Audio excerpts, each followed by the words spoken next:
Hello guys, welcome back to my channel. My name is Roxanne. If it's your first time here, then welcome. Today I want to do the Under the Influence book tag. This was originally created by Olive over at a Book Olive. I think I was tagged to do this by Marissa over at Little Spider 9. So yeah, so I've been really wanting to do this tag since I saw Olive's original video. I thought it was really creative and really great, and touched on a lot of really interesting things that I want to talk about as a booktuber. So I thought I would do it. I have a little bit of time before I have to go to work, so I thought I would sit down and do that. So I'm gonna look down because I have the questions right here. So number one is, what's a fantastic book you read off the recommendation of another booktuber? And opposite of that, what's a book that you were talked out of reading because of a booktuber's review? So Sam from Thoughts on Tomes talked a lot about, she loves heist stories and sort of thieves stories, and she mentioned The Lies of Locke Lamora by Scott Lynch. And it sounded exactly like the type of thing that I wanted to read, because those are types of books and stories that I love as well. And so I decided to pick it up because of her recommendation, and I'm now, I've read the first and the second book, and I have the third book, and I will hope to read it soon. And so yeah, this is one that I have read because of her mention and recommendation, and I'm super glad that I did because I love that series. In the reverse, a book that I have been talked out of reading was A Little Life by Hanya Yanagihara due to Mercedes's review video that she did a long time ago after she read it. I know that a lot of people absolutely adore that book, and that's I definitely see where they're coming from when I watch and read those reviews, but I think that hers sort of sticks out to me a little bit more because just the things that she mentioned are things that I probably wouldn't so much enjoy about that book, and so I've decided it's probably just not for me, at least for now and sort of the near future, foreseeable future. Number two, has Booktube opened your mind to or changed your mind about any genres? Yes, it's definitely just made me more open to trying new genres that I didn't before. Before I stuck mostly to maybe a few fantasy books and a lot of like cozy mysteries and things like that, and now my range is much wider with respect to the genres that I read. I read a lot more literary fiction, and I read just all kinds of different stories.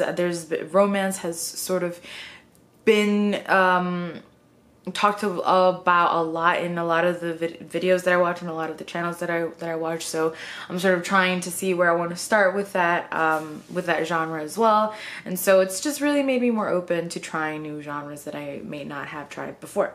Number three, how much time did you spend on YouTube before Booktube, and how much time do you spend on it now? So I watched mostly beauty videos before I found Booktube, and then I found Booktube and I watched a lot of Booktube for about like I can't remember now, I want to say like a year, maybe 2 years, before I started a Booktube channel myself. And then now I spend a lot of time on Booktube, less now that I've gone back to school and have a new job, but it's still something that I think about a lot and sort of try to remember to have time set aside to watch at least my favorite sort of channels. And I hate it when I fall behind on videos, which right now I find that I am very behind on videos, but I definitely spend a lot more time on YouTube, like hours really. Number four, how many books did you read per month per year before Booktube, and how many do you read now? So I never really counted how many books I read before a year or a month before Booktube, but it was really read one book and then buy another one and then read it and buy another one. It wasn't, I wouldn't buy a lot of books at once and just kind of start a TBR pile. I didn't even know what that was. I would buy a book, I would read it, and then maybe a few weeks later I would go back to the bookstore and buy another one. And so it made it so I read a few books a year, but definitely not a whole bunch, at least by my own standards now. Once I started Booktube, that went up to reading like maybe 30-40 books a year, and then it went to like 70 books a year. And then now, because I have found audiobooks, I am at like 99 books this year so far, which is astounding to me, and I never would have been able to do that before Booktube and before finding audiobooks. And so yeah, I'm very excited about the sort of progress that I've been making for my, you know, by my own standards. Number 5, how has Booktube affected your book buying habits, and if so, are you pleased or displeased by this? I mean, it's really not Booktube's fault. It's my own that I sort of feel the desire to buy books a lot. Now that I've become a bookseller myself, it's even harder to keep myself from buying books all the time because I'm around them so much.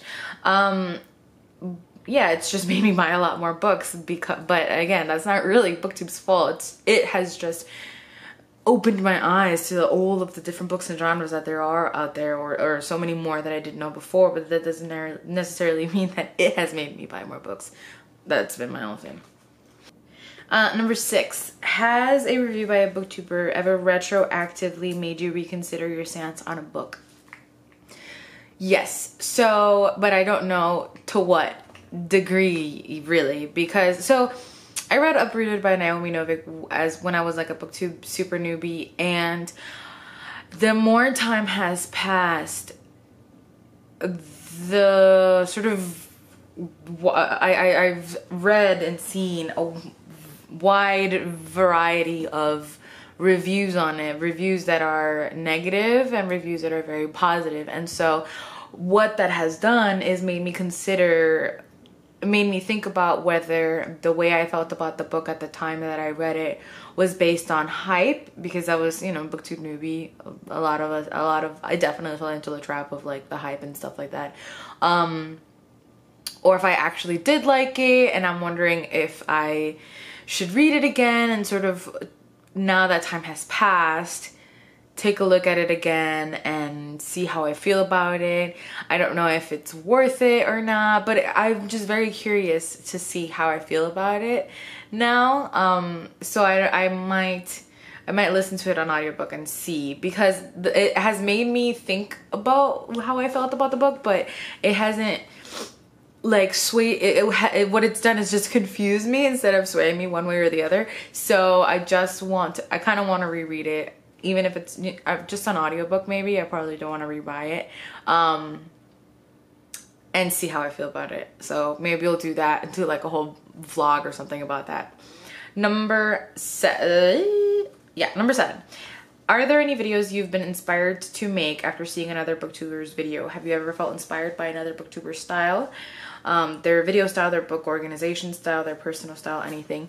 I would say the things that sort of I kind of want to do after seeing are mostly tags, just because they're so fun. But with regards to style or things like that, I've tried a few things myself.